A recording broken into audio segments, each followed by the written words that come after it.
la idea es poder charlar desde una perspectiva más bien académica, pero pensada, aplicada a la más estricta realidad, cuáles son los desafíos de un branding gubernamental que se está haciendo y que nosotros lo imaginaremos en formato futuro a partir del COVID-19. Entonces, digo, desde este punto de vista, lo que les ofrecemos es que charlemos un poquito en una interacción donde cada uno va a exponer, arrancando yo y siguiendo María José, y a partir de esta interacción, ¿sí?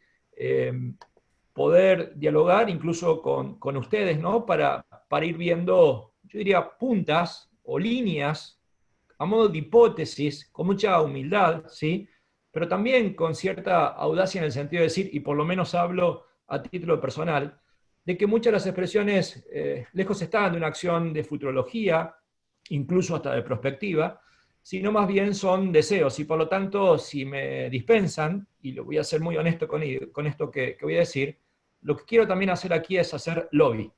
Y hacer lobby en el sentido de dejar pistas, de influir, de lograr una incidencia real para el branding gubernamental en función de aspectos políticos, de buenas prácticas y básicamente de ética profesional. Por lo tanto, digo, arranco y ya luego le doy entonces, tras unos 10-15 minutos, la palabra a María José.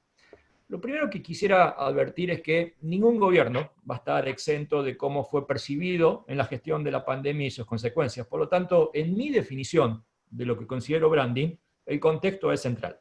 Ahora bien, hay algo conceptual que me parece que hay que hacer antes, que es tratar de definir qué es branding, porque presupone una definición identitaria deliberada, que evidentemente está condicionada por el contexto, por la historia, pero significa deliberada en el sentido de que pretende legar algo, dejar instalada una identidad, ¿sí? Ya que no puedo hablar de personalidad, aunque los liderazgos son inescindibles para el branding gubernamental, y entonces es una identidad que un gobierno proyecta y que, y esto lo enfatizo, los propios liderazgos también proyectan, ¿sí? Entonces, los liderazgos de turno son inescindibles al branding gubernamental de determinado gobierno específicamente hablando.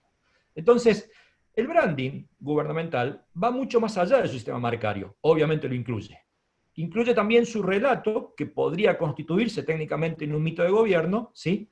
Y ese relato, si se transforma en un mito de gobierno, presupone, porque debiera existir en plena coherencia, con políticas públicas, es lo tangible. Pero también es interesante que un gobierno está repleto, yo diría, de acciones y de mucha comunicación simbólica que representa también lo intangible como un aspecto constitutivo de ese branding. Ahora bien, es interesante comparar el branding gubernamental con el branding, yo diría, del sector privado particularmente, porque ahí es relativamente sencillo, o posible en todo caso, diferenciar el branding de la reputación, ¿sí? Y en este caso, la diferencia es muy fuerte, ¿sí? Porque la reputación es algo deseable, pero no la define el propio branding. En todo caso sería su consecuencia, ¿sí? Entonces, es interesante entender, incluso para separarlo hasta del branding electoral, ¿sí? Que aquí la esfera del branding y la esfera de la reputación, que son separables en otros aspectos, hablan de un sistema político que está adentro de un sistema o que representa a lo gubernamental, están superpuestas. Porque el propio consumidor y ciudadano es también el mismo que otorga o da reputación. No son entidades separadas. Por ejemplo, en lo privado uno puede tener fieles muy fieles que consumen una marca, pero hacia afuera puede tener mala reputación de quien no te consume. En un gobierno no. Como al trabajar sobre lo público, ¿sí? En sentido figurado, bienes y servicios públicos, siempre también quien consume es quien da esa reputación, ¿no? Entonces, ahí hay algo interesante que a mí me resulta sumamente atractivo, ¿sí? Y es que existe una expresión en el branding privado que es el branding de experiencia. El branding de experiencia de alguna manera es una especie, yo diría, de sofisticación en la evolución del branding, que me gusta pensarlo aplicado a lo público, porque habla de capturar audiencias. ¿Qué pasa en lo público? Esa audiencia es cautiva, ¿sí? Siempre está adentro para otorgar buena o mala reputación, por lo tanto, para generar consenso o disenso, ¿sí? Entonces, de alguna manera, la unión del branding con la reputación hace que la palabra que se deriva siempre para mirar la instancia de un gobierno como identidad o como branding específicamente, la entendamos siempre como consenso-disenso, pero incluso de mi punto de vista, para entender lo que pasa ahora, ese consenso y disenso no es que quede viejo, pero es más rico sostenerlo de la perspectiva de quien se siente adentro o se siente afuera. O si lo definimos con mucho más, yo diría, énfasis de quien se siente incluido o quien se siente excluido. Entonces, a partir de esta lógica, inclusión-exclusión, que se deriva del branding, es donde voy a plantear 5 instancias positivas que me imagino y 2 negativas. La primera derivación del branding por la positiva es el branding de progresión. ¿Qué es el branding de progresión? Es el branding que se sustenta en la capacidad adaptativa, ¿sí? En la evolución, el que se adapta, el que no es para nada estático. Esto es sumamente interesante porque ya se veía algo así como un branding de adaptación digital o por convergencia que se denominaba el branding dinámico, el branding activo. Aquí la necesidad no es por la cuestión digital, es política, ¿sí? Quien más rápido se adapta para contener, para incluir, más chance de proyectar identidad y reputación tendrá. Yo no sé si hay un modelo, y la verdad es que no me gusta, y sobre todo porque esto varía, pero me parece sumamente interesante ver lo que hizo Emmanuel Macron en Francia, ¿sí? ¿Por qué? Porque hizo un giro, que tal vez no es un giro total, pero es un giro adaptativo pensando en la contención, o en la contención como inclusión. Esto es la primera derivación por la positiva. La segunda derivación es la comprensión de que hay una necesidad cultural del riesgo, ¿sí? Entonces, hay un branding con una comunicación más ocupada, ¿sí? Más carente de tiempos, más saturado de necesidades, que probablemente en el corto y mediano plazo esto sea mucho más potente, ¿sí? Pero que va a quitarle espacio, a restarle espacio a lo que se llama publicidad institucional y mucho más a esa publicidad institucional montada para satisfacer el ego del gobernante. Creo que hay muchísima susceptibilidad ambiente, alta, potente. Los países están en crisis y van a quedar mucho más en crisis, ¿sí? Entonces, esta idea de necesidad del riesgo implicará la necesidad de pensarse a los gobiernos como entidades pedagógicas, que enseñen y promuevan particularmente los riesgos sectoriales, esto que mal se llama, o que se llama a secas de modo relativo, la nueva normalidad. El punto 3, si es que estoy convencido del punto 2, es que también se necesitará un branding de cercanía. ¿Por qué un branding de cercanía? Por 2 aspectos. Primero, porque si creo y estoy convencido que hay necesidad del riesgo, ¿sí? O de comunicar el riesgo es técnicamente un proceso de construcción social. Y esto requiere co-construcción, co-gestión para que sea asumido como tal. Incluso los gobiernos deberán alentar la creación de capital social. Y en segundo lugar, lo decía recién, porque el mundo quedará en crisis, ¿sí? Es decir, existirá la necesidad de branding y de cercanía en tanto en cuanto los gobiernos deben estar presentes y cercanos, especialmente, yo diría, en situaciones de vulnerabilidad o de necesidad extrema. El cuarto punto es el branding asociado a las nuevas conciencias. Esto me encanta, pero no está exento de polémicas. Nuevas conciencias que pueden ser de tipo ambiental o de excesos que tengan que ver con una afectación, yo diría, de característica hasta planetaria, ¿no? En segundo lugar, un branding mucho más ideológico que habrá que hacerse con mucho tacto, ¿sí? Que es o que representa el surgimiento de nuevos derechos o menor tolerancia a acciones de injusticia por caso.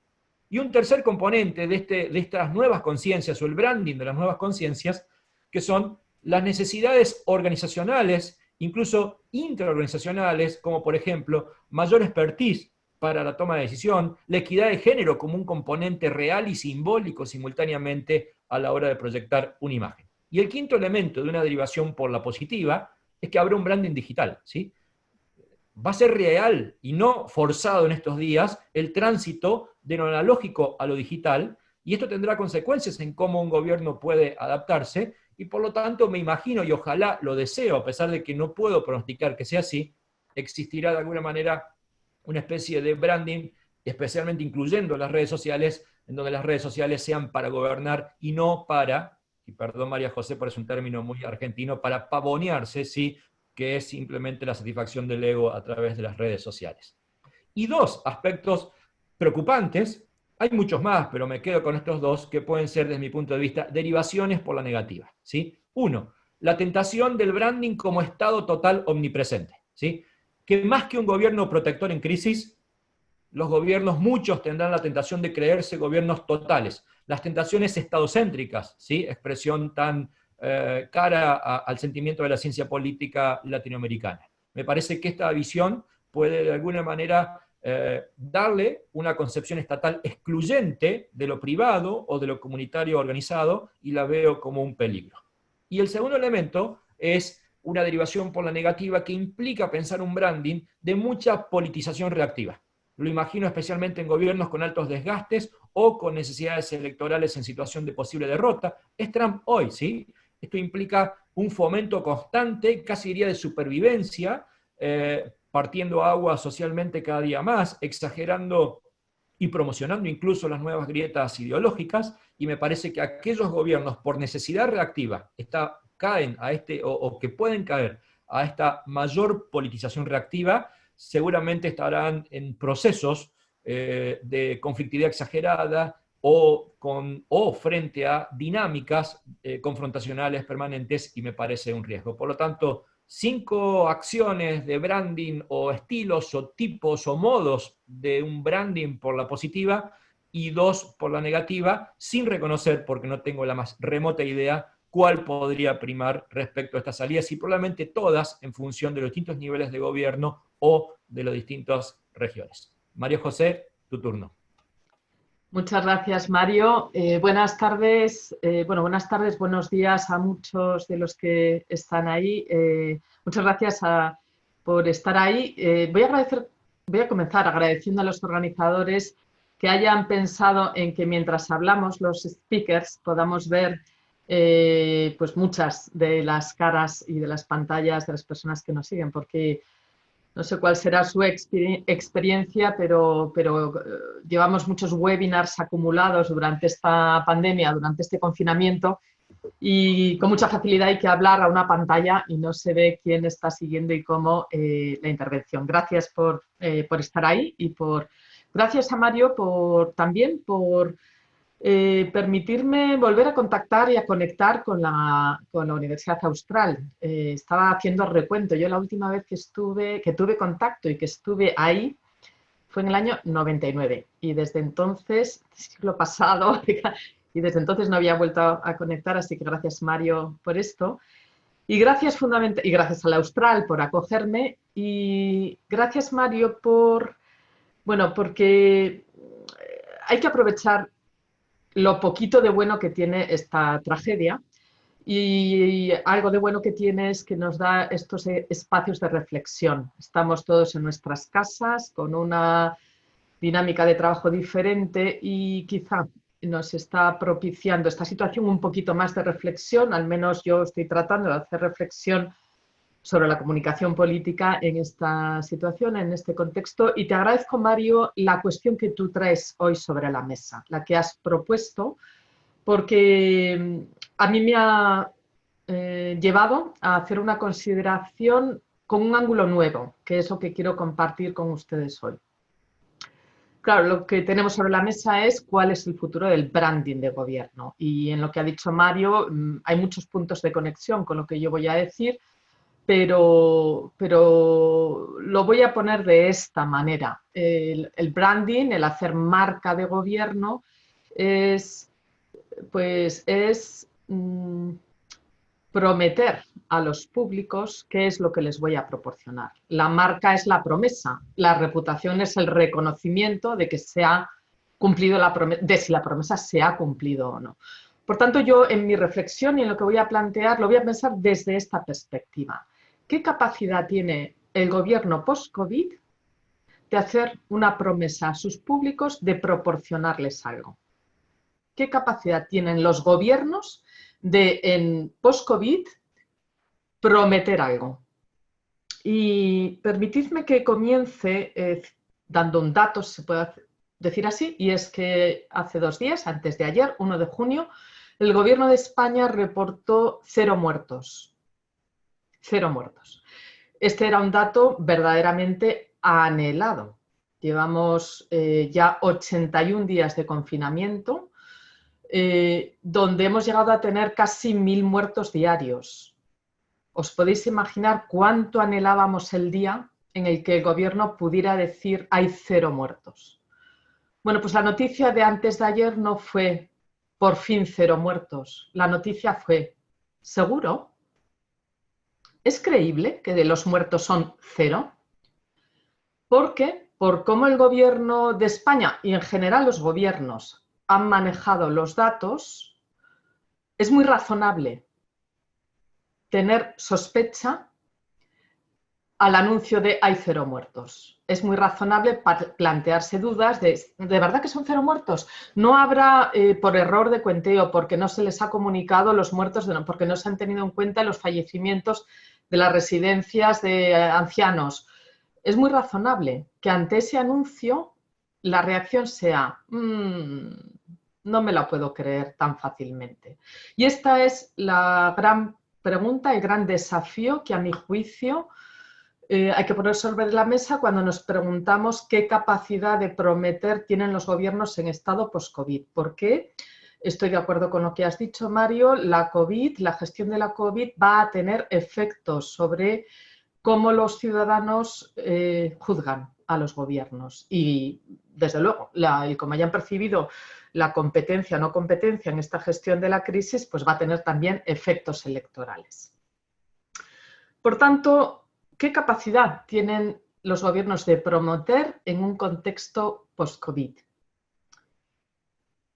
No podría plantear esta cuestión ya, no podría empezar a dar respuesta a esta pregunta sin introducir una reflexión que es lo que comentaba al principio, que para mí es nuevo, y yo te agradezco, Mario, que me hayas brindado la oportunidad de hoy hacer una reflexión que tiene un ángulo nuevo, y lo voy a comentar y a compartir con vosotros como lo estoy viviendo. Y es que no tengo una respuesta muy clara, no tengo ni siquiera una capacidad de hacer un diagnóstico muy claro, pero sí tengo una gran preocupación, y es que el virus de la COVID, el coronavirus, aterriza en nuestra sociedad y nos genera esta pandemia en un momento en el que somos sociedades que tienen ya incrustado otro virus previo, que es el virus de la posverdad. Y mi tesis hoy y mi preocupación es que combatir la pandemia es mucho más complicado por estar en una sociedad de posverdad. La posverdad está añadiendo dificultades a los gobiernos para gestionar la crisis COVID. Y voy a dar 3 razones que soportan esta hipótesis que manejo, que como digo no la tengo muy contrastada. Como saben, la palabra posverdad se introduce en los diccionarios en el año 2016 y la introducen los diccionarios porque los diccionarios lo que hacen es recoger palabras consignar palabras que se utilizan mucho. Y los diccionarios dicen, se está utilizando muchísimo la palabra posverdad. ¿Por qué en el año 2016 los diccionarios tienen que hacer esto? Bueno, dicen que sirvieron de catalizadores la campaña de Trump y la campaña del Brexit. Y fundamentalmente hay 3 rasgos de la posverdad que yo voy a señalar hoy para argumentar que eso dificulta la gestión de la COVID. Lo primero es que una sociedad de posverdad, un comunicador posverdadero o en un momento de posverdad se afirman cosas en contra de evidencias. Aunque haya evidencias que van en contra de lo que se afirma. Y se afirma un poco impunemente. La posverdad es que la verdad ha dejado de tener relevancia. No tiene relevancia, los datos no tienen tanta relevancia, no son tan importantes. Y bueno, como no son tan importantes, si tienes unos datos alternativos, oye, y te van bien, busca esos datos alternativos que apoyan tu tesis. La posverdad afirma falsedades aunque haya evidencias en contra. Los datos dejan de tener relevancia. Segundo, en posverdad las emociones pesan más que los datos. La apelación a la emoción tiene tanta fuerza que puede llegar incluso a dificultar la capacidad del espectador de identificar dónde hay dato falso. La emoción pesa tanto que anestesia al espectador, al receptor del mensaje. Y en la COVID, en esta pandemia, pues estamos viendo, y insisto, planteo cuestiones como hipótesis, no que las haya comprobado. Estamos viendo historias de solidaridad, historias de heroísmo, de historias de personal sanitario que hace todo lo posible por salvar vidas, historias de transportistas que arriesgan la vida. Eso está ocupando un enorme espacio en los medios de comunicación y quizá quitando un poco de espacio a aquello que muestra la dimensión de una realidad de muerte. Y es que estamos teniendo unos números de muertes. Sé que Argentina no es de los países, están en España, hemos superado los 27.000 y si se tienen en cuenta estas otras maneras de contar, es decir, si se computa también los que mueren en residencias, en los que de residencias de ancianos, parece que podemos estar en torno a los 60.000 muertos. Bueno, pues en la cobertura de medios, las historias emocionales han podido prestar más atención a otras cosas que a la realidad de la muerte. Y hay una cosa que está puesta sobre el debate y es que eso ha podido hacer que la población o parte de la población igual no sea del todo consciente de la gravedad del problema y que los datos pues, del número de muertes, de la realidad de la muerte quizá tengan un poco menos de relevancia ante otras historias y otras emociones que ocupan un espacio. Y en tercer lugar, y como consecuencia de los dos anteriores, del peso, de la irrelevancia de los datos y del peso de la emoción, como consecuencia lo que sucede en posverdad es que se dificultan los consensos, se dificulta llegar a acuerdos. Como las reglas del juego varían, no son las mismas para todos, como da igual 8 que 80, o si tú necesitas computar 80 para lo tuyo, computa 80 y yo computaré 8. Y eso, si eso vale, es muy difícil llegar a acuerdos. Y es muy difícil llegar a acuerdos sobre cuáles son los valores centrales en torno a los que establecemos unas prioridades. Y esto es muy grave en esta pandemia, porque esta pandemia lo que está haciendo es obligar, exponer a los gobiernos a tomar decisiones sobre 3 valores que se ponen en colisión, sobre 3 realidades. O dicho de otra manera, la COVID, en COVID los gobiernos están teniendo que moverse bien en la tensión de ¿qué hago? ¿Evito muertes y garantizo salud? ¿Evito crisis económica y prevengo la pobreza y garantizo crecimiento? ¿Qué hago? Controlo a las personas, controlo los movimientos de las personas y con eso, condiciono la democracia. Hay 3 áreas que se ponen en juego, 3 valores: la vida, la salud, la economía, la riqueza económica y la democracia, la libertad, o en su contrario, la represión. Es decir, las medidas que están tomando los países, los gobiernos, están frenando muertes, pero a costa de desactivar o frenar una actividad económica y a costa de condicionar las libertades de las personas. Y no está muy claro porque es difícil, no hay todavía conclusiones sólidas sobre dónde está el umbral de hasta dónde tengo que llegar en la prevención de la salud y condicionar la riqueza y cuándo puedo empezar a arriesgar y activar la actividad económica sin perder salud y sin dañar los derechos de las personas. O dicho de otra forma, ¿hasta cuándo puedo estar teniendo a la gente confinada y, por tanto, condicionando sus derechos, que eso está dañando la democracia? ¿Y dónde empieza el umbral de...? Claro, esta es la tensión en torno a la cual se va a evaluar a los gobiernos, en torno a la cual tenemos que cifrar la capacidad de prometer de los gobiernos. Al final, lo que le vamos a pedir a los gobiernos es: oye, muévete bien en esa tensión. A mí no me condiciones mi vida más de lo necesario, no me encierres más de lo necesario. O, oye, por favor, mide bien. ¿Dónde está el equilibrio de muertes y de actividad económica. No, yo es que no quiero activar mi negocio si eso va a poner en peligro mi vida y la vida de la gente. Pero también está lo otro, que es, oye, por favor, déjame abrir cuanto antes el negocio, que nos tienes sin activar eso en aras de que hay que controlar el virus, pero ¿no podrías estudiar un poco mejor los datos para poder tomar esa medida con mejor precisión y que el equilibrio sea más perfecto?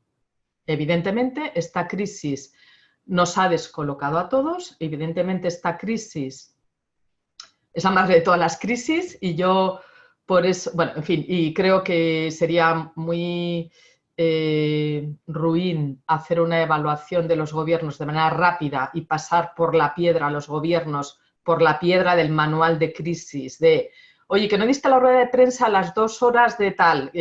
No, esta es una crisis que peta todos los manuales de crisis, que se salta todo.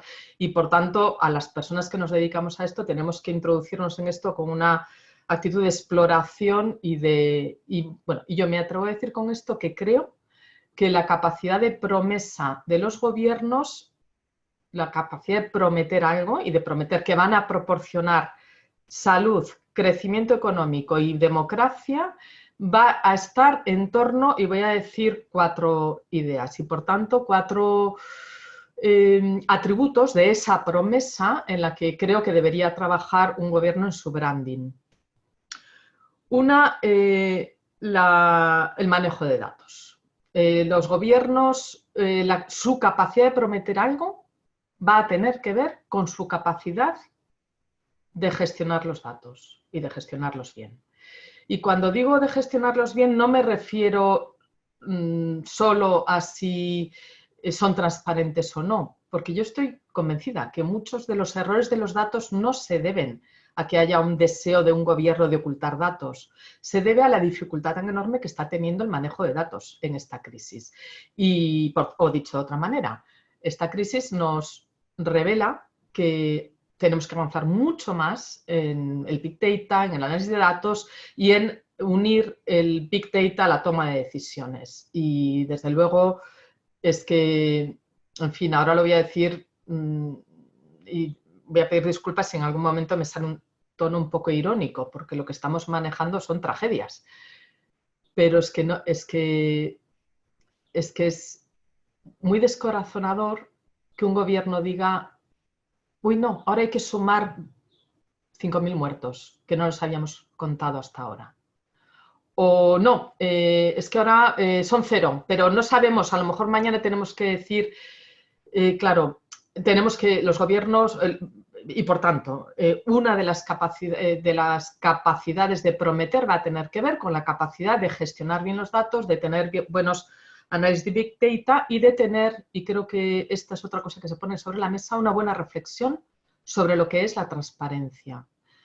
La transparencia creo que no es, creo que la crisis, podemos hablar luego de esto en el coloquio, no, esta crisis no abona la idea de todos los datos volcados, porque todos los datos igual le dejan al espectador totalmente abrumado. Y no sabe interpretar esos datos. Creo que esta crisis abona la idea de que la transparencia tiene que ver con dar acceso a datos, pero para hacer comprender la situación. Y esto, pues de nuevo, marca un equilibrio de cuáles son los datos que hay que dar y cómo hay que darlos. Segundo, esta capacidad de prometer de los gobiernos con este nuevo branding en la post-COVID va a tener que ver con la capacidad de agilidad de los gobiernos. Mario ha dicho algo de esto.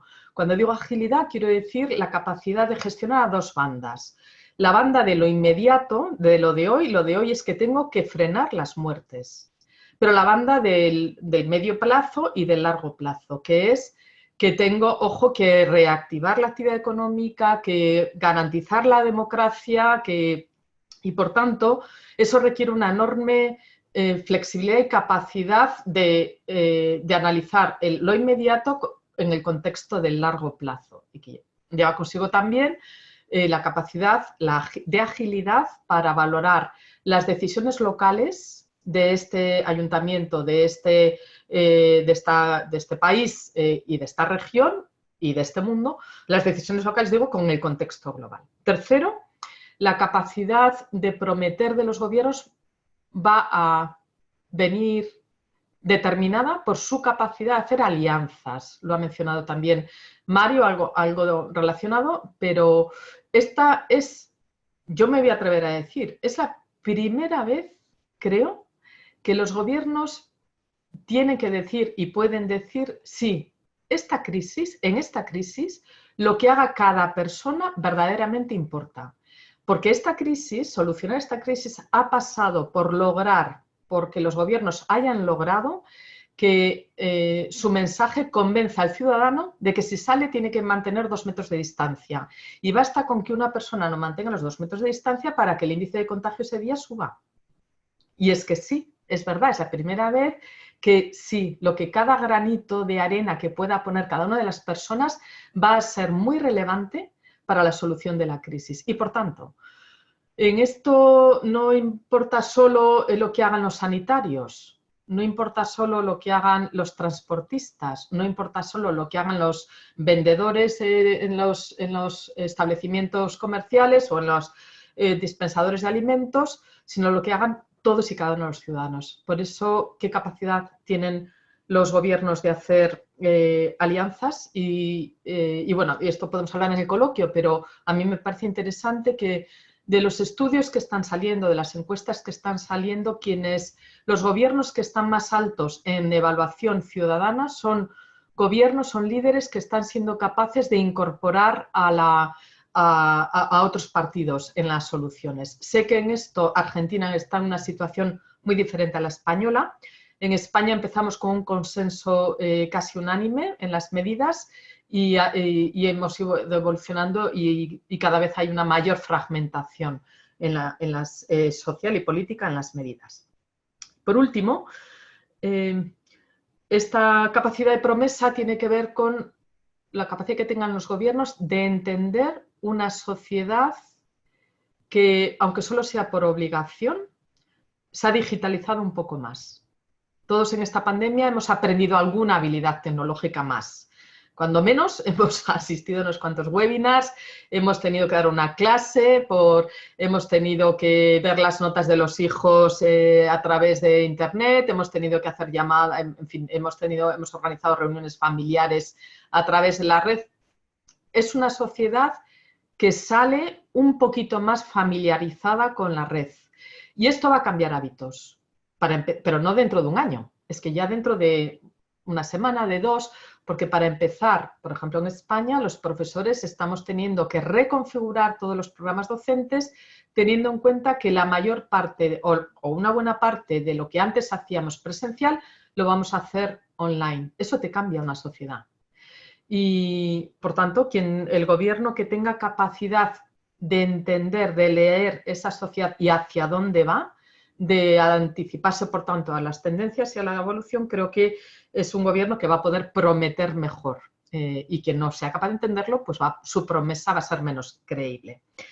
Termino. Dice d'Ancona, que es uno de los estudiosos de la sociedad de la posverdad, dice: la posverdad tambalea los fundamentos de la democracia. Y yo me creo eso y, por tanto, digo, la posverdad tambalea la capacidad de los gobiernos de resolver la COVID y, por tanto, de prometer a sus públicos salir de esta crisis y recuperarse. De manera que el manejo de datos, la manera de contar las historias, la forma de agilizar, la forma de leer la sociedad va a ser muy importante para que los gobiernos puedan prometernos cosas que son creíbles. Gracias.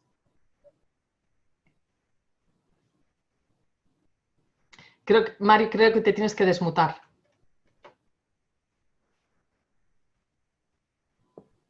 Ahí está. Gracias, María José. Bueno, interesantísimo.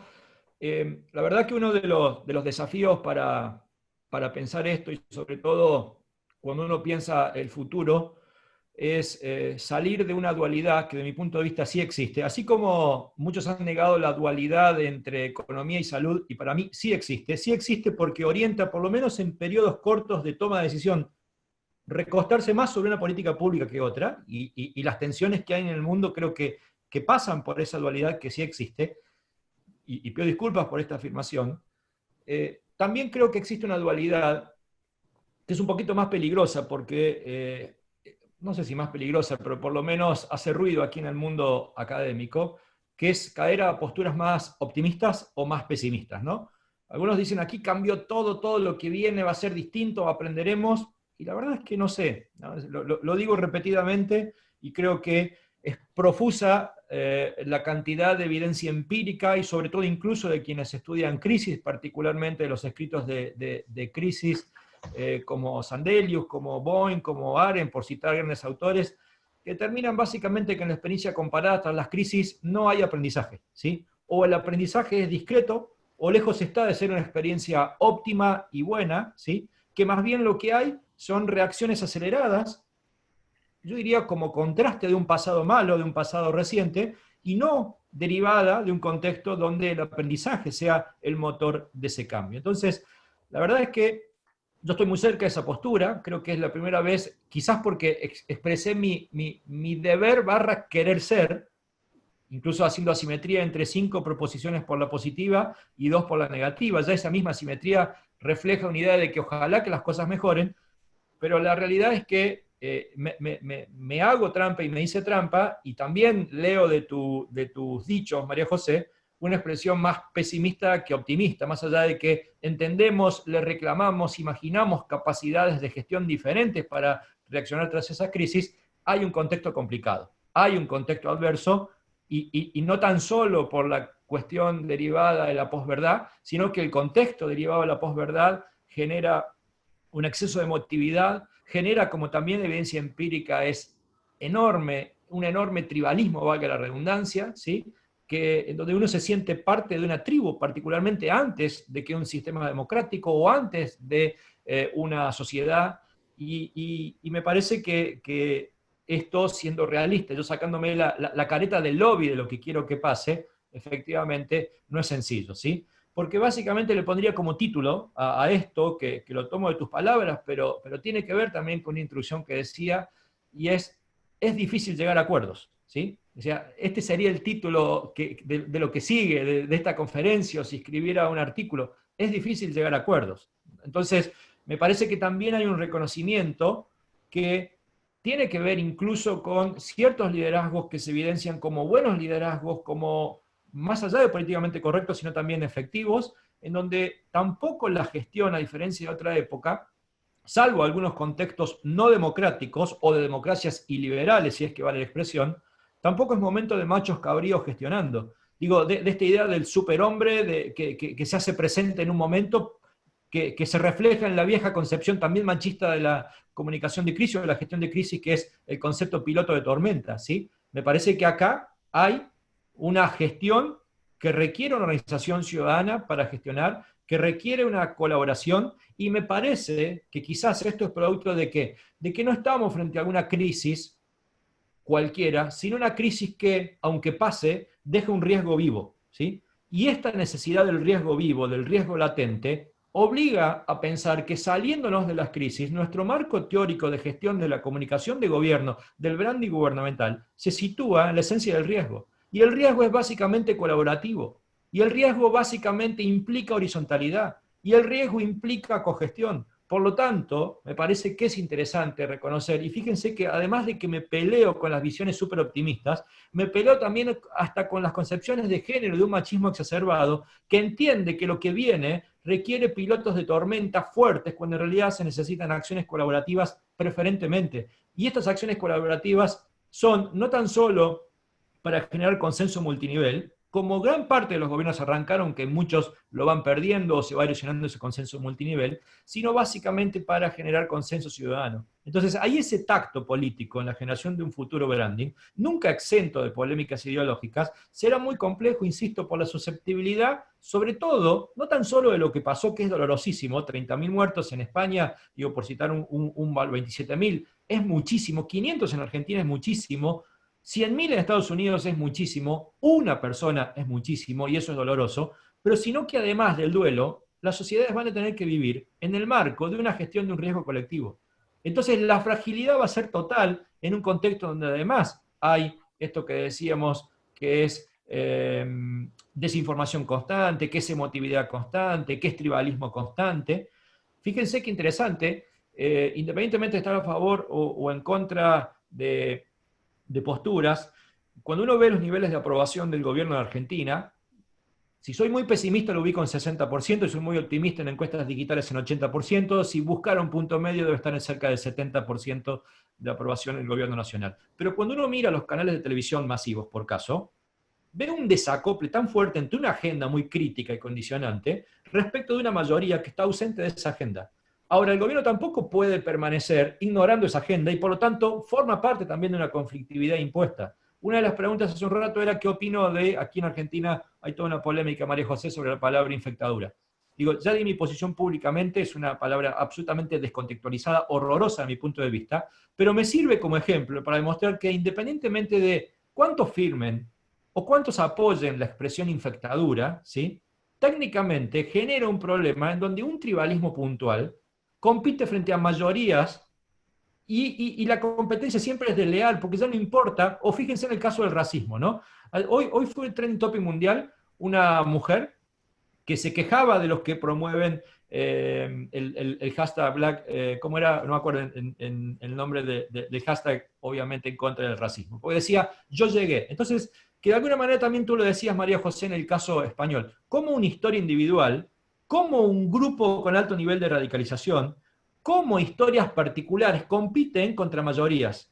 Y compiten desigualmente, pero en términos de efectos uno cree que valen lo mismo, y no valen lo mismo, ¿sí? No valen lo mismo. Entonces, me parece, y con esto cierro, y te doy paso también a tu reflexión, es la complejidad de nunca olvidar el exceso de susceptibilidad que hay en este contexto, la necesidad de la gestión del riesgo que no puede ser subsumida, no puede ser carcomida por un exceso de politización porque le quita potencia al riesgo, lo hace menos efectivo, ¿sí?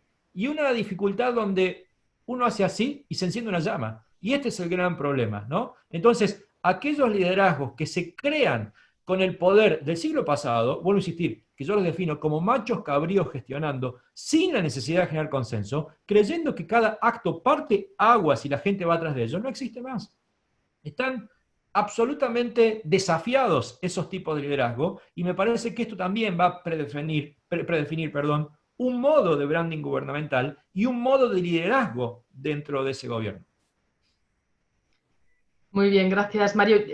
Bueno, yo voy a decir tres cosas de lo que has dicho y muy sintéticas porque veo que avanza el tiempo y para dar espacio a las preguntas. Yo no soy pesimista y siento si he sonado pesimista. No soy pesimista, sino que creo que más que para abordar la crisis, entiendo que estamos hablando en un foro de consultores de comunicación política, de gente que se dedica a comunicación de gobiernos. Y creo que hay que partir de una situación muy real del problema.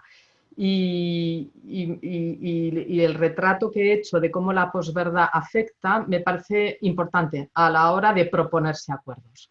Pero no creo que, los análisis de posverdad afirman que es difícil llegar a acuerdos porque hay fragmentación sobre los consensos en torno a valores. Vale, pero no digo que es imposible llegar a acuerdos. Es más, hay líderes que están llegando a acuerdos. Y voy a mencionar dos líderes que dentro de los estudios que se están haciendo durante la pandemia están adoptando valores altos. Uno es Merkel y la otra es la primera ministra de Nueva Zelanda. Lo digo también como ejemplos precisamente de algo que se opone al líder, no sé cómo lo has dicho, al líder macho, al líder... Claro, Merkel, ¿qué ha hecho Merkel? Y a Merkel le han valorado bien, no solo los Estados Unidos, que ha salido bien valorada en los Estados Unidos, en varios medios de los Estados Unidos, quizá por contraste con Trump. Le han valorado bien sus propios ciudadanos. Empezó la crisis en caída de popularidad y ahora está muy alto. Pero incluso le ha valorado muy bien sus opositores. ¿Y qué cosas han valorado? Voy a decir dos aspectos de lo que...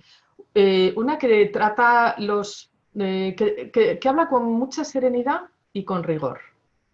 Y que maneja los datos con mucho rigor. Y se hizo viral, si no lo habéis visto os lo recomiendo, el vídeo en el que ella explica que para las medidas que va a tomar, ella tiene que guiarse por el dato, la ratio del índice de contagio, la ratio de contagio. Y explica, ella es químico-física y explica con una claridad enorme qué es el índice de contagio. Y se entiende muy bien por qué las medidas tienen que ser esas. Rigor de los datos.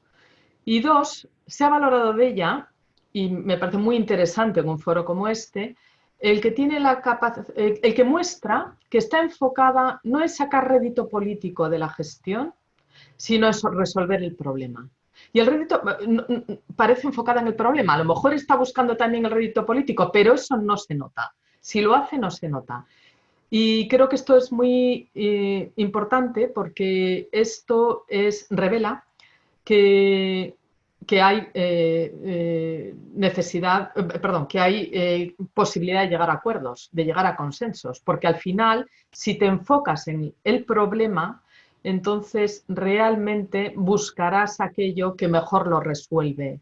Y si buscas aquello que mejor lo resuelve y encima tratas los datos con rigor, pues entonces conseguirás poner de manifiesto qué tenemos en común. Y tenemos en común la vida, la salud, en fin, los valores que hay en común.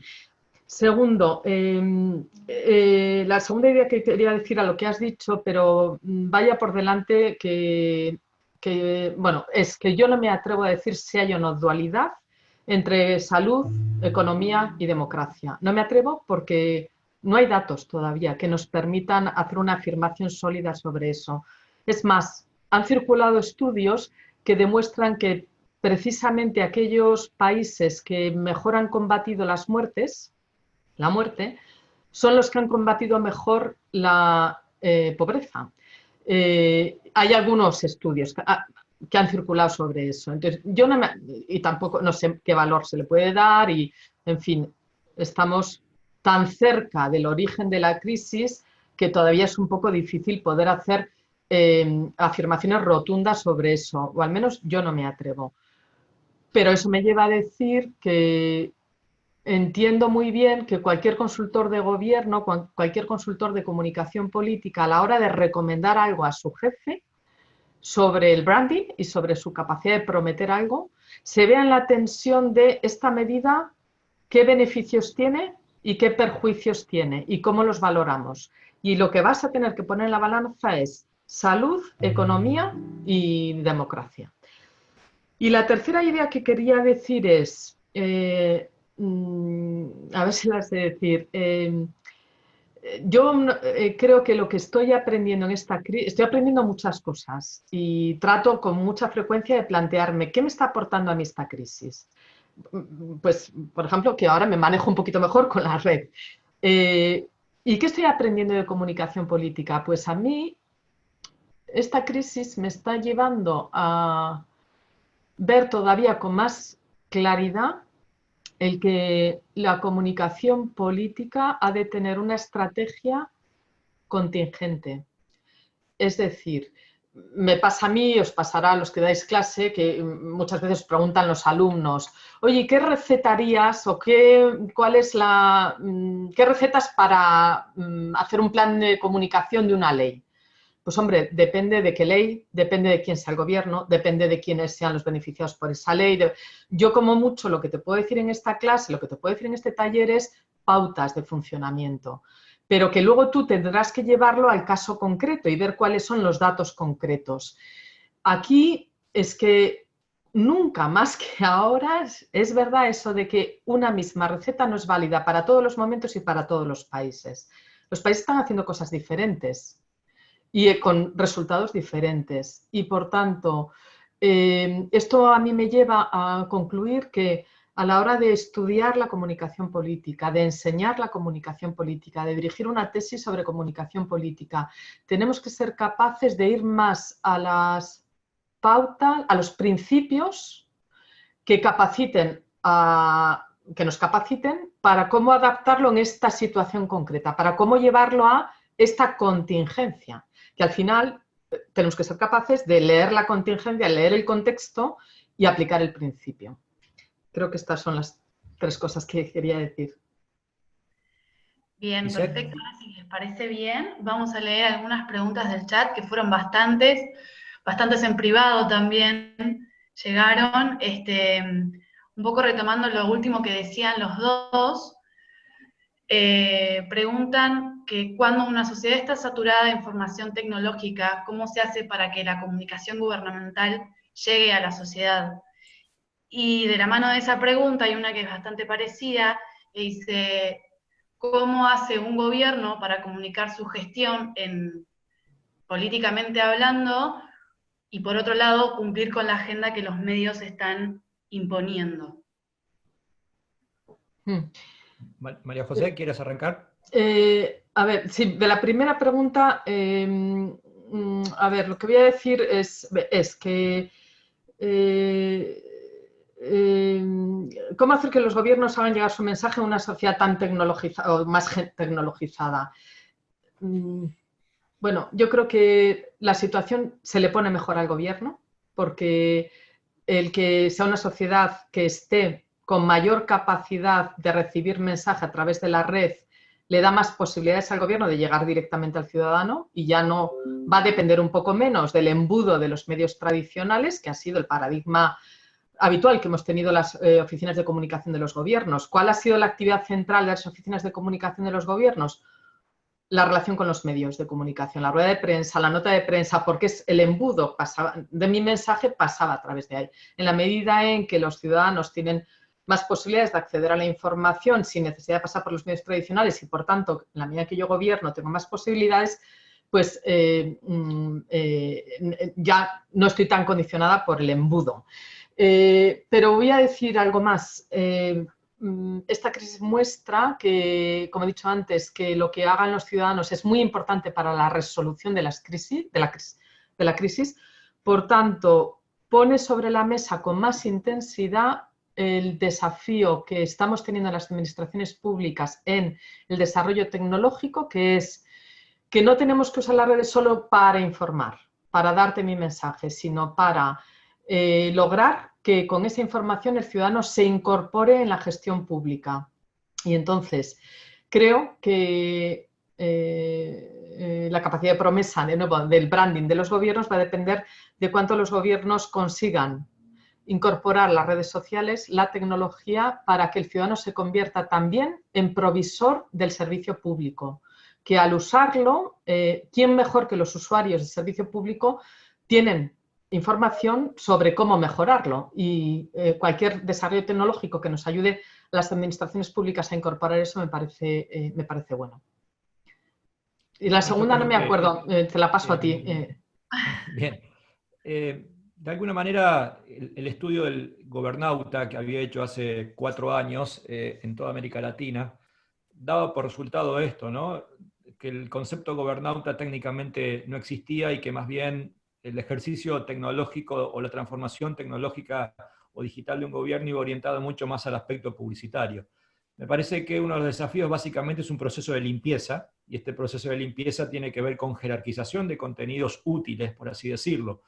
Y quizás no ha cambiado nada, independientemente de esta crisis. Lo que se ha aumentado producto de esta crisis es la susceptibilidad ambiente del receptor. Por lo tanto, yo no me imagino a un gobierno que caiga en la tentación de enviar mails, por citar un ejemplo absolutamente básico y elemental que se sigue haciendo, diciendo, mirá todo lo lindo que hice por vos. Me imagino una comunicación que tenga que ver con una dimensión pedagógica de prestación de servicio, con una utilidad en términos de gestión. Y me parece que ahí hay un ejercicio sumamente potente que implicará no tan solo que se piense un gobierno a sí mismo, sino básicamente que cambie la estructura organizativa.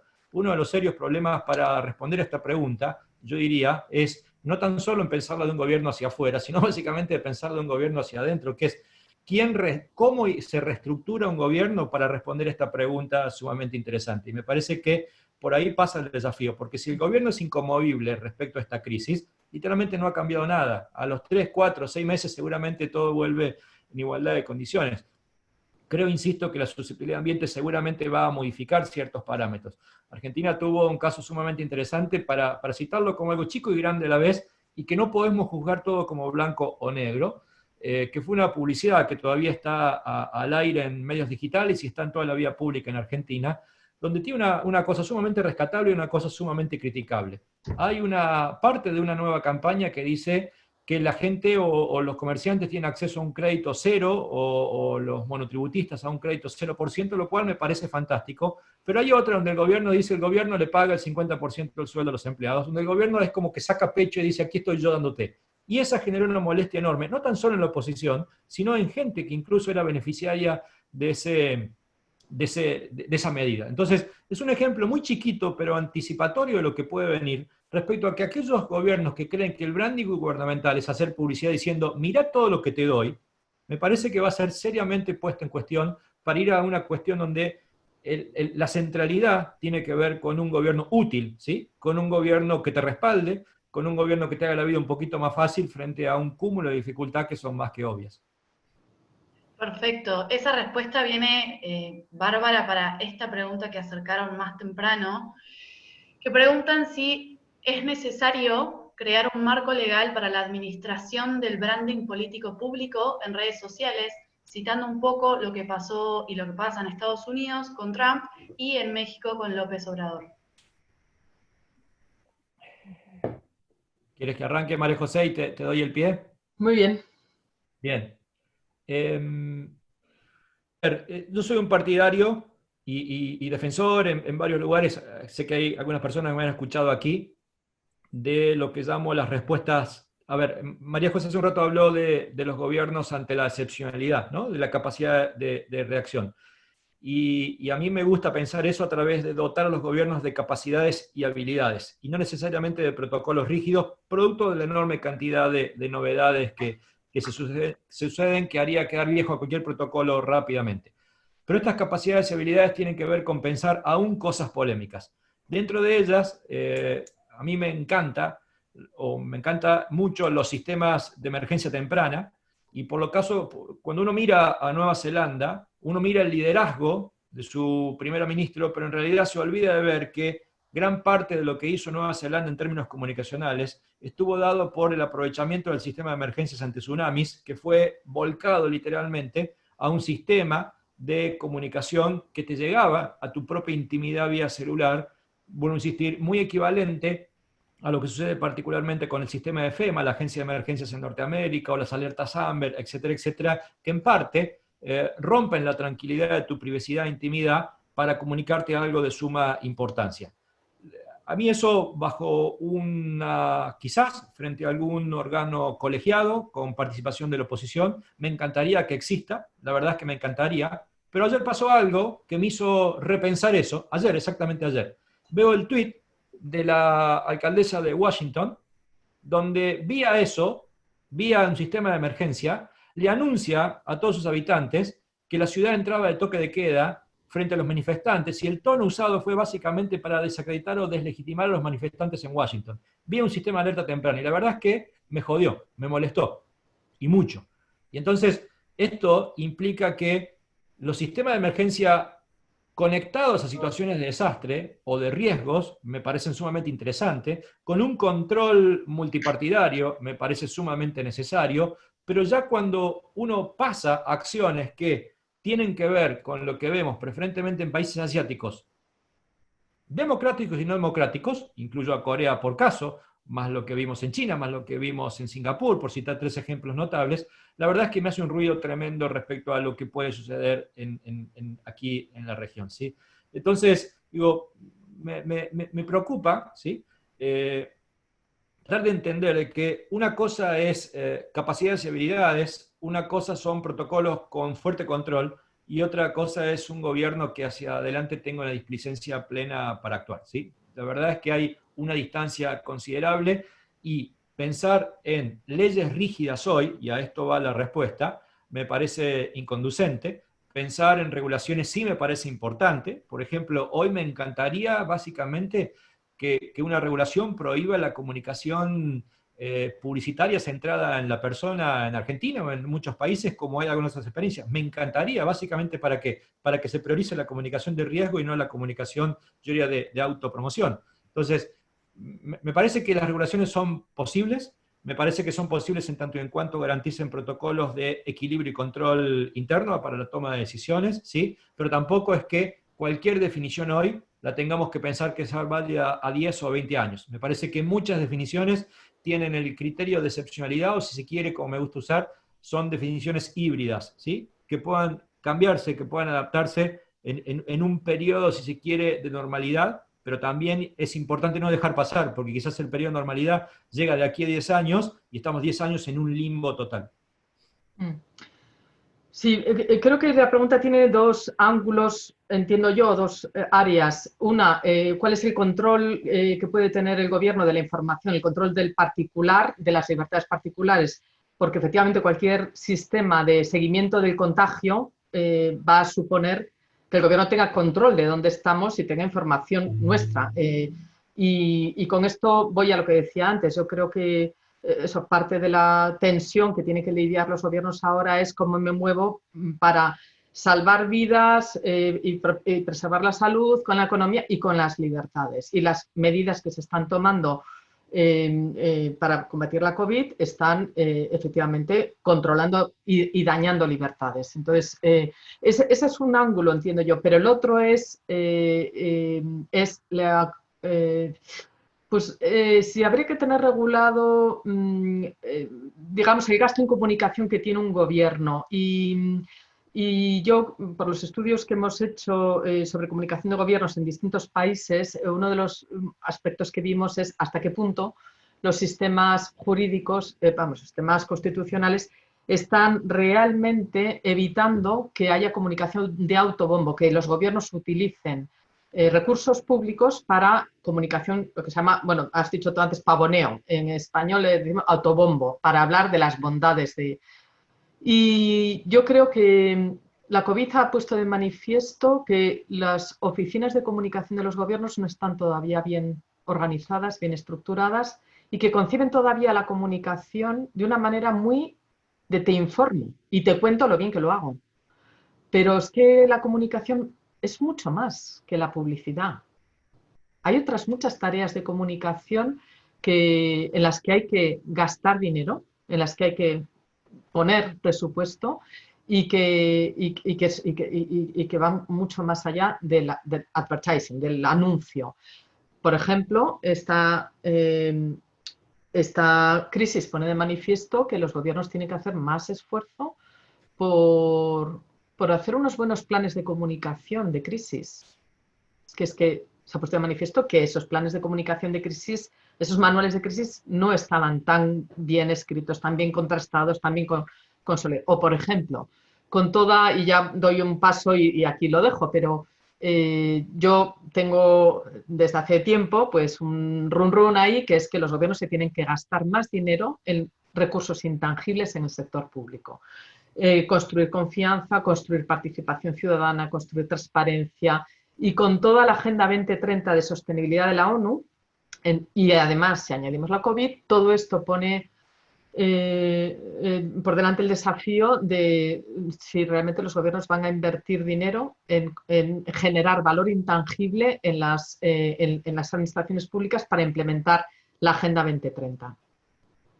Perfecto. Hay un montón de preguntas, estamos un poquito cortos de tiempo, pero hablando de la organización de los gobiernos, no quiero dejar de preguntarles estas que nos dijeron. Preguntan si hay una necesidad de crear un equipo especial para el contexto actual, sacando la separación entre la comunicación de un gobierno, entre el Ministerio de Salud y del gobierno a nivel general. Y preguntan también que si es recomendable que si la situación del virus está controlada, llevar a cabo una comunicación de gobierno y hasta dónde comunicar esa situación controlada. A la primera pregunta, yo creo que la comunicación, no sé si la he entendido bien, la comunicación de crisis debe incluir y coordinar al gobierno y con el Ministerio de Sanidad. Bueno, no solo eso, debe coordinar Ministerio de Educación, Ministerio de Sanidad, Ministerio de, bueno, incluso de Economía, de Defensa. Desde luego es una crisis que muestra que es muy importante que en crisis la comunicación esté coordinada, y creo que eso están intentando hacer la mayor parte de los países, y creo que va a seguir siendo necesario. aun cuando esté controlada la curva de los contagios, esa coordinación, esa estructura de comunicación de crisis va a seguir siendo necesaria. Y a la segunda pregunta, es que no me acuerdo tampoco, te la vuelvo a pasar, Mario. Bueno, a ver, sobre la estructura organizativa. Toda crisis es pura excepcionalidad, pero no es que hay un equipo de expertos que está calentando en el banco y que cuando aparece una crisis entran y desplazan al resto. Lo que antes decíamos son competencias y habilidades propias de las personas que también manejan las situaciones de normalidad o rutina, ¿sí? Entonces, lo que hay que tener en todo caso son criterios y no anticipatorios como mínimos procedimentales para entender ciertas características de esa excepcionalidad en la comunicación de crisis. La característica dominante de los procesos de crisis es que significa una especie de paréntesis de la rutina y que hay que entender prioritariamente, no de modo excluyente, pero muchas veces casi sí, ¿sí? Cuando la crisis es muy grave, y en este caso sí lo ha sido, para que toda la comunicación se vuelque ahí. Creo que hay algunos desafíos interesantes, y es que la comunicación no es tan solo para comunicadores, y me parece que este es el gran desafío que significa entender. Lo he explicado a través de algunos autores noruegos hace poco, lo que significa el triángulo de confianza, ¿no? Que es la articulación entre un discurso técnico o la competencia técnica con la necesidad comunicacional que no puede excluir cierto discurso ineludible y una visión política que tampoco puede excluir a los otros dos vértices, ¿sí? También he rescatado esta idea de que en la mirada multidisciplinar o interdisciplinar que se necesita para la gestión de crisis, no tan solo hace falta, en este caso, la expertise propia, yo diría, la expertise central de la gestión, que en este caso sería la microbiología, epidemiología, el sanitarismo, etcétera, etcétera, sino también otras perspectivas que son igual de importantes o que son, en todo caso, condicionantes para el éxito de las estrategias que aquel núcleo de expertos o expertas pudiera proponer, ¿no? El informe de la Comisión Europea tras la pandemia, en ese caso llamada H1N1, fue categórico en reconocer que a la gestión de la emergencia en Europa le faltaron ciencias sociales, y particularmente en el área de comunicación o el management. Y esto me parece que también es significativo para entenderlo puertas hacia adentro, ¿no? Se necesita un diálogo, una transversalidad en la excepcionalidad. Ahora, vuelvo a insistir, a mí me preocupa no tanto las crisis, o no solo las crisis sí me preocupan, no solo las crisis, sino lo que sigue de las crisis, especialmente tras situaciones de emergencia producto de brotes epidemiológicos, que es la extensión del riesgo por un periodo muy largo, ¿sí? Que va a condicionar nuestras vidas. Y el riesgo no es un hecho excepcional a diferencia de las crisis. El riesgo convive con la rutina, se superponen. De hecho, cuando aparece el riesgo funcionalmente, se sobrepone y riesgo y gobierno pasan a ser lo mismo, es un combo que no excluye y que se une y se fusiona. Entonces, me parece que habiendo pasado las crisis es interesante aprender y pensar en capacidades por si hay nuevos brotes, pero hoy el gran desafío de los gobiernos es redistribuir su capacidad organizativa para pensar en cómo se gestiona el riesgo que va a ser central dentro de la rutina, ¿sí? Y por un periodo que como mínimo... esto no es aventurado decirlo, como mínimo será de mediano plazo y casi seguro de largo plazo. Entonces, el riesgo técnicamente es acostumbrarnos a un nuevo modo de vivir. Y el gobierno no tan solo tiene un riesgo genérico central, sino que va a ser central como gestor de riesgos sectoriales, ¿sí? Entonces, ahí hay un serio problema de los gobiernos, que es evitar la superposición de riesgos. Por ejemplo, lo que pasa en Argentina hoy. Lo decíamos en broma, María José, pero lo repito, digo, porque nadie de los que estaba nos había escuchado. Hoy hay un serio problema en Argentina donde la gestión del riesgo básicamente es un riesgo Buenos Aires céntrico, ¿sí? Digo, los que vivimos en el interior, yo ahora hablo de Córdoba, hay 22 distritos que ven un tipo de riesgo que es distinto al que estamos viviendo. Entonces, hay un problema interesante de gestión operativa del riesgo, donde la comunicación es solo uno de los aspectos, pero además de lo geográfico, de lo provincial en este caso, luego hay que imaginar que el riesgo uno lo gestiona consigo mismo, mi propia persona, lo gestiono con mi familia, lo gestiono con mi comunidad, lo gestiono si soy deportista, lo gestiono si soy académico, lo gestiono si soy productor rural, lo gestiono si soy industrial, etcétera, etcétera, etcétera.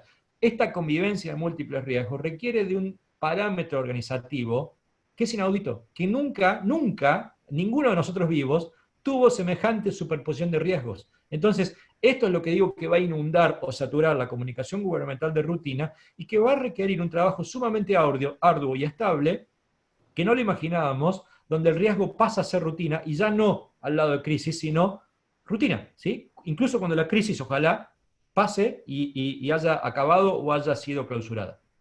Lisette, me he acordado de la segunda pregunta, muy sintéticamente, si hay que comunicar o no que la situación está controlada, ¿no? Me parece que era esa la pregunta.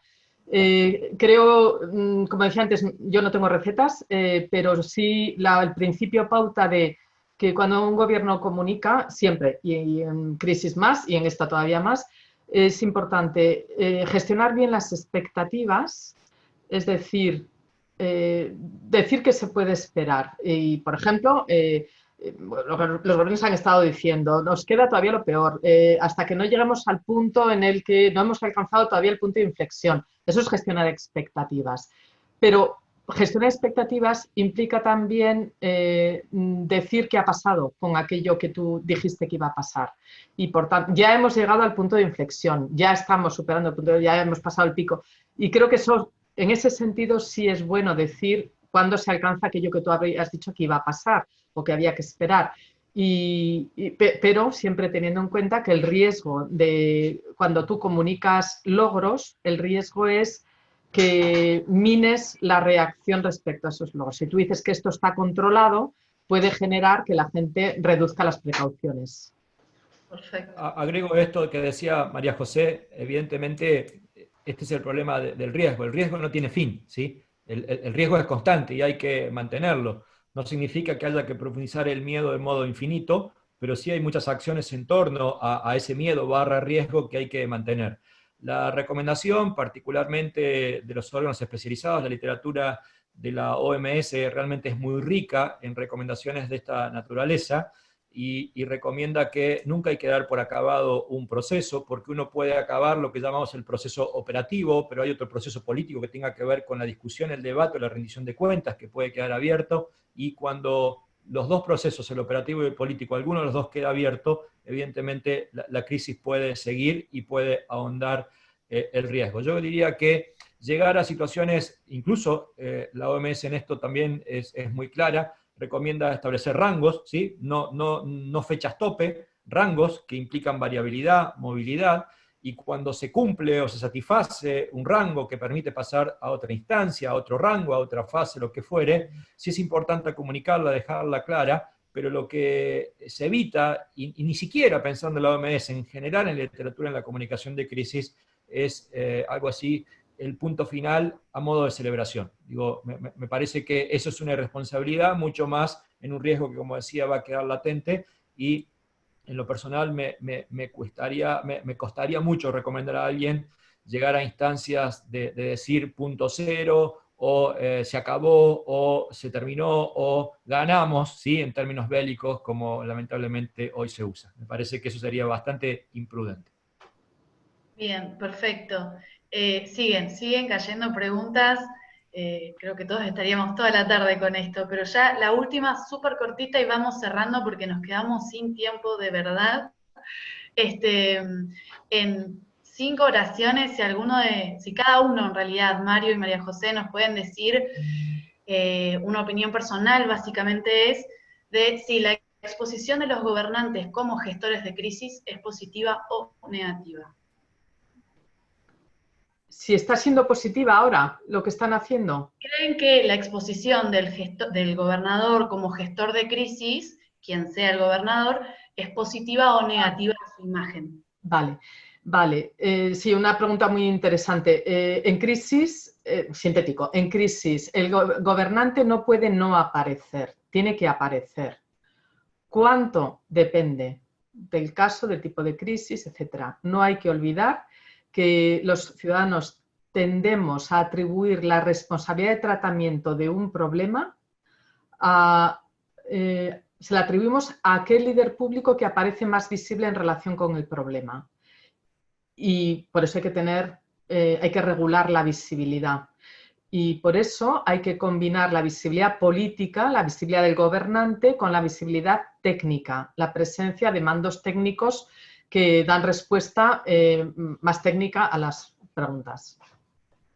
Comparto totalmente. Creo que en este sentido la literatura de crisis es bastante homogénea en esta recomendación, y es que a mayor nivel de gravedad de las crisis es más alto el liderazgo político que debe aparecer respecto a las crisis. Sin embargo, es muy interesante diferenciar crisis de riesgo. ¿Por qué? Porque decía que el riesgo no es tan verticalista como la gestión de crisis, es más cooperativo, y esto implica entonces que en la gestión del riesgo una cosa es lograr un encuadre máximo, que ahí sí tal vez le corresponde a la máxima autoridad en un momento dado, y otra cosa es la manutención del riesgo, que debe ser cogestionado con otras voces, incluyendo voces técnicas, incluyendo voces de otro nivel político, incluyendo a la comunidad y una cantidad de etcétera.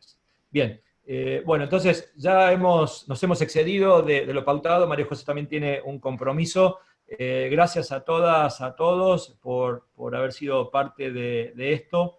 La verdad es que es un lindo desafío pensar hacia adelante, sí, como les decíamos al principio, sin recetas, simplemente a modo de hipótesis. Gracias de verdad por haberse tomado este tiempo. María José, de Argentina y desde la región en realidad, porque nos están escuchando de muchos países, siempre nuestro cariño, nuestra admiración y nuestro respeto. Y aquí estamos, vamos a seguir con estos webinars así, muy, muy chiquitos y lo más profundo que se pueda, así. No los vamos a saturar, pero vamos a seguir. Lamentablemente lo hacíamos antes en lo presencial. Ahora por lo menos no nos peleamos por aulas, nos peleamos por salas de Zoom, ¿sí? Así que, bueno, un gusto. Saludos a todas y todos. Muchas gracias a todos vosotros.